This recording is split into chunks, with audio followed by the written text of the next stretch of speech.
It's not easy, is it? When the person that you thought you was going to spend the rest of your life with, they pull away. Especially when you're on that high moment. I think that's when it's most difficult to deal with. It's difficult in a lot of senses. If you've got children involved, or if you're married, or if you've been together for 20 years, it's difficult in all senses. Especially when you're going through the beginning phase. That's a tough one. When you're going through the beginning phase of getting to know each other, and you get sold on the illusion that you're going to be together.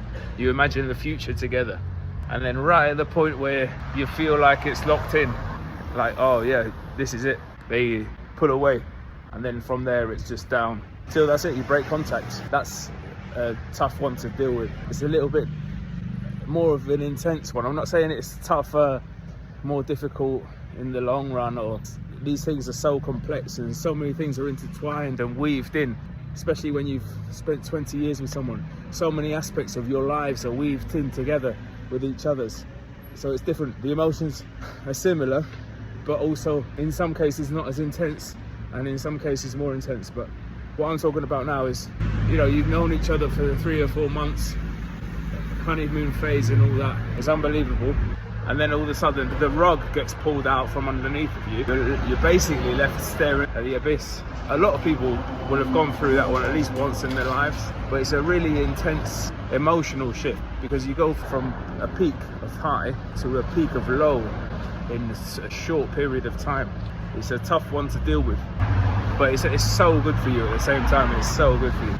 You learn to keep yourself afloat, and that's why I say as well, don't numb yourself or escape yourself when these things happen. You've got to just keep going, keep pushing forward. You shouldn't numb these feelings, because if you're smart and you use this energy to rebuild yourself, that dark place, use that as a reference point to start from, and you rebuild yourself up from there without escaping yourself or victimizing yourself or anything like that. Eventually, God willing, you'll come out of the other side as who you're supposed to be. Because it was a blessing, I know it's easy to see when you're past it, and hindsight's a beautiful thing. It's easy to say when you're not going through it. When you're going through it, it's the shittiest thing in the world. But when you finally go through and come out the other side, you are another person. You're the person you're meant to be. Imagine if it did work out and you ended up being with that person that you so want to be with. It's easier said in hindsight after a period of time's gone by, but when you're in it, I know it's hard to imagine this, but you don't want to be with that person, really. You don't want to have gone through that disrespect.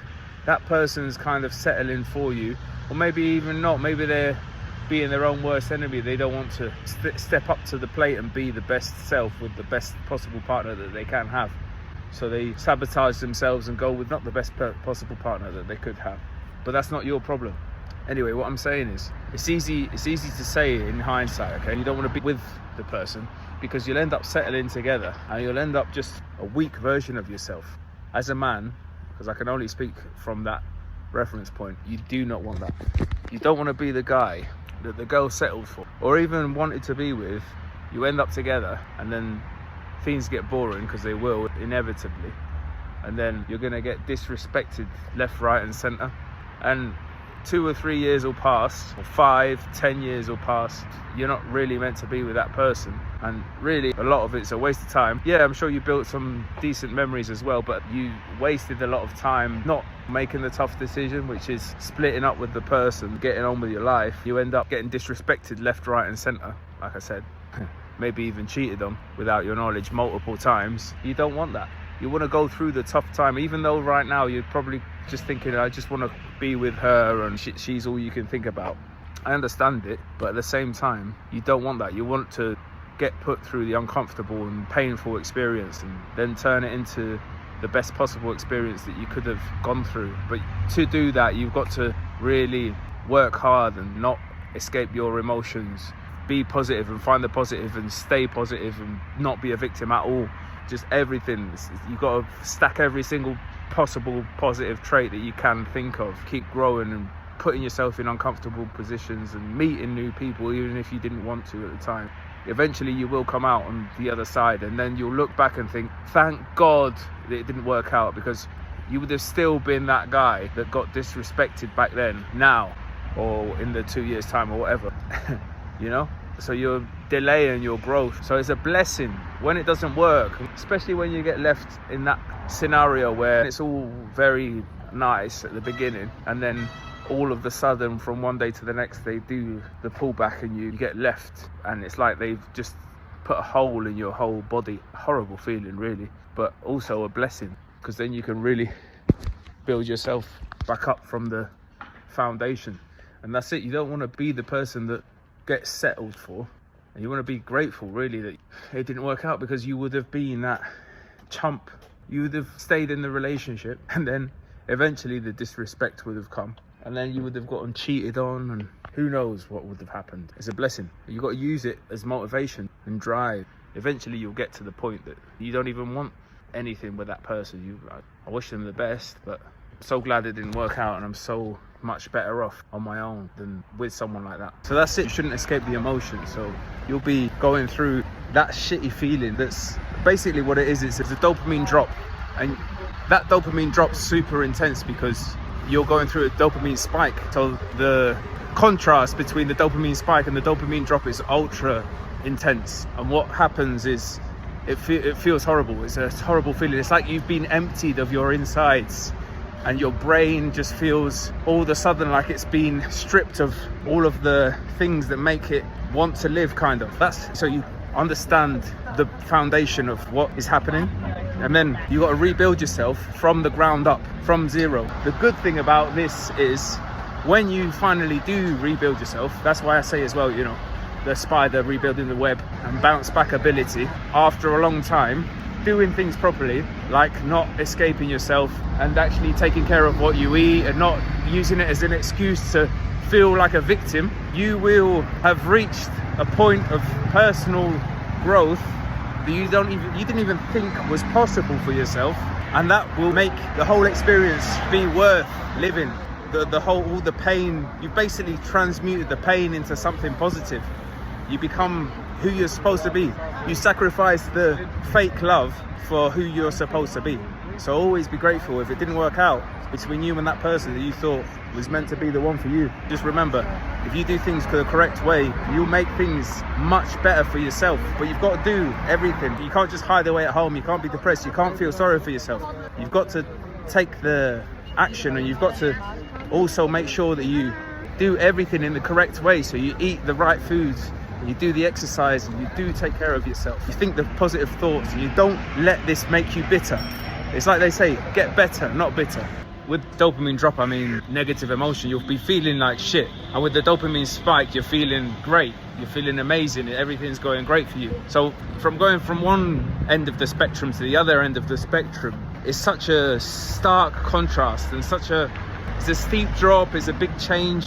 It's like going from hot water into cold water. It's a big shock to your system. So you're gonna feel like the life has been zapped out of you, like it's been drained out of you. And some people do this on purpose. They want to get you hooked to them. So they do this purposefully, Machiavellically, where some people try and get you hooked on their validation. They know how the dynamic works, even subconsciously. Sometimes people don't have to necessarily know all the ins and outs and the details to actually get one over on you, to beat you in this dynamic. They just have to be proficient in their own way of doing things and put you in their frame. It's like a frame battle. But anyway, they do this Machiavellically and get you hooked on their source of validation, and then they'll give you just enough to keep you hooked, but not enough to make you feel calm. That's when you really know that you're not with someone that's with you because they love you. It's more that they're with you because they enjoy manipulating you, or they get some kind of kick out of it. You want to learn all this so that you can steer clear of it, because all these dynamics, you don't really want anything to do with it. You want to have mental peace to be able to build what you want to build in your own life. You don't want to have to be playing these mental games. You know how much energy and time and focus that takes up, trying to decipher someone else's mind games. And sometimes it's nonsensical, just mind games. You're trying to decipher it like a good, honest human being. Just give up on that person. Cut them out. That's how you do it. So that's how you get over a breakup. You got to cut that person out. As much as it's going to hurt, you've just got to cut them out. Not in a bad way. Don't be mean. Don't unload on them emotionally. If they are super disrespectful, then just no more responses. That's it. You cut off the responses. And if they are still respectful but not being clear, not communicating in a clear way, then what you do is you tell them, look, you're not communicating clearly to me. I'm not getting what I feel like I need out of my end of the deal. I feel like I'm giving way more than you are, and I feel like I don't deserve this kind of treatment. So that's it. I'm going to let you get on your way. I'm going to wish you the best in life, and I'm going to carry on with my life. And that's it. Boom. No need to do anything else. No turning back. You made a decision. When you've made the decision, that's it. There's no going back on that decision. And you'll probably find that eventually they'll come back. They'll send you a message just to see if you're really serious about the fact that you've made this decision. You've got to stick to your guns. It's going to hurt. It's going to feel like shit. It's going to be shit. Whatever. You've got to do it. Otherwise, you're a chump. You're a sucker. You're never going to be anything more than just a chump. You've got to stop being a fucking chump, all right? And that's it. Leave that episode of your life behind you. You don't need mental mind games and all this bollocks. What you need is someone that's going to support you, someone that's going to be there in the good times and the bad times. And if not, then be there for yourself, but at least don't have someone draining your energy and draining your mental capacity. I suppose if you're listening to this type of content, you're on a bit of a mission to do something with your life. You're not just kind of floating through life willy-nilly. But yeah, it's tough, man, when you go through that dopamine spike to dopamine drop, and then you kind of scramble to not lose all the dopamine, because that's what your brain does. You're like scrambling like that machine that is fed the oil and it's slowly got a leak, and it's trying to keep the oil inside the machine, and eventually just runs out of oil and keeps having to work faster and faster. Something like that. But you just got to let it go, and then go do whatever you need to do. Go for long walks, but stay away from drugs, stay away from alcohol, train, eat good, and keep socializing. Stay positive. Get better, not bitter. That's the message.